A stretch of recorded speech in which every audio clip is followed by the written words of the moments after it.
अस्सलाम वालेकुम। हम लोग स्टार्ट करेंगे अपना सूडो रैंडम नंबर्स, जिसका हमने स्टार्ट लिया हुआ है। टॉपिक नंबर 5 है, जिसमें हमें वो कह रहे हैं कि एप्लीकेशंस हैं हमारे पास सूडो रैंडम नंबर्स की, कहाँ कहाँ पर वो यूज़ होते हैं और किस पर्पस के लिए यूज़ होते हैं। ठीक है, तो हम लोग उस चीज़ को डिस्कस करने जा रहे हैं।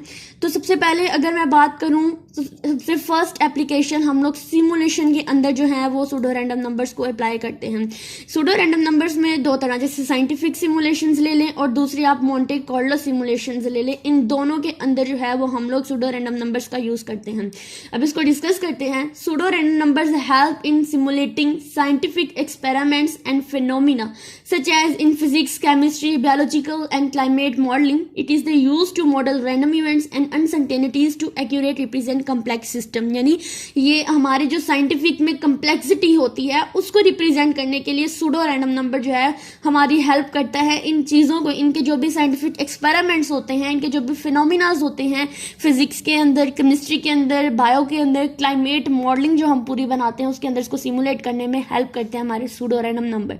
ठीक है, इसको सिमुलेट करने में। मोंटे कार्लो सिमुलेशन के अंदर जैसे फाइनेंस हो गया, इंजीनियरिंग होगी, साइंटिफिक फील्ड होगी, इन सब में सूडो रैंडम नंबर जो है वो मोंटे कार्लो सिमुलेशंस में इंपॉर्टेंट रोल प्ले करता है। ये हमारे जो भी मॉडलिंग की प्रोबेबिलिस्टिक्स होती है, रिस्क असेसमेंट्स होते हैं, जो भी ऑप्टिमाइजेशन प्रॉब्लम्स होती है, उनको सिमुलेट करने में हमारी हेल्प करते हैं हमारे सूडो रैंडम नंबर्स। नेक्स्ट चले तो गेम्स में, अगर हम वीडियो गेम की बात करें तो हमारे जो सूडो रैंडम नंबर होते हैं, हमारे जो गेम्स में अनप्रेडिक्टेबल इवेंट्स, जैसा कि हमारे करेक्टर्स की मूवमेंट्स होगी, या कोई अगर फाइटिंग वाली जैसे एनिमी बिहेवियर्स हो गया, प्रोसीजरल जनरेशंस ऑफ मैप्स होगी, फिर मतलब डिफरेंट थिंग्स गेम्स के अंदर जो अनप्रेडिक्टेबल इवेंट्स होते हैं उनको सिमुलेट करने में हमारी जो सूडो रैंडम नंबर्स होते हैं वो वीडियो गेम के अंदर बहुत इंपॉर्टेंट रोल प्ले करते हैं। ठीक है, उसके बाद this ensure that players get unique and unpredictable experiences in dynamic game environment.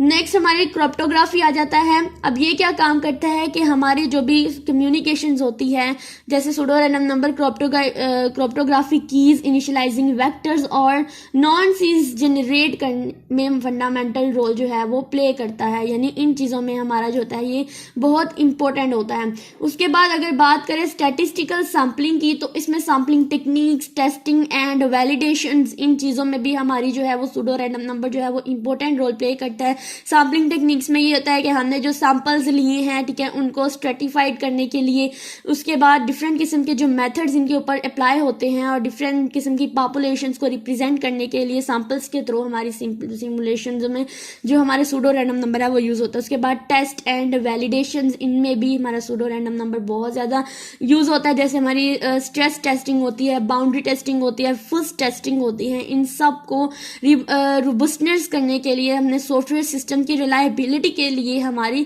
Pseudo random numbers important role जो है वो प्ले करते हैं। नेक्स्ट हमारे पास मशीन लर्निंग एंड एआई आ जाता है। जैसे machine learning pseudo random numbers help in shuffling data sets, generation validation sets and initialising model parameters.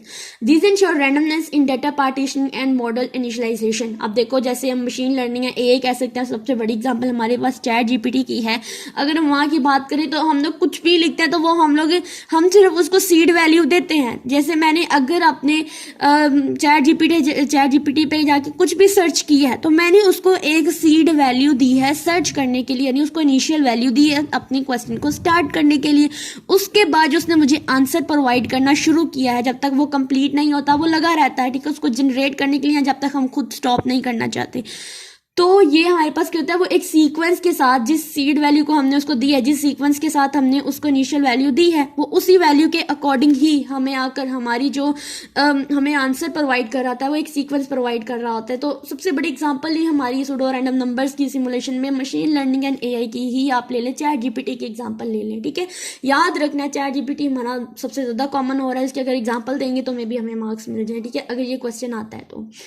Next हम लोग इस सूडो रैंडम नंबर्स को नेक्स्ट वाली वीडियो के अंदर कंप्लीट करते हैं और साथ में ये भी बताएंगे कि किस तरह से ये पेपर क्वेश्चन के अंदर जो है वो आ सकता है, इसके क्वेश्चंस पेपर के अंदर आ सकते हैं। Thank you.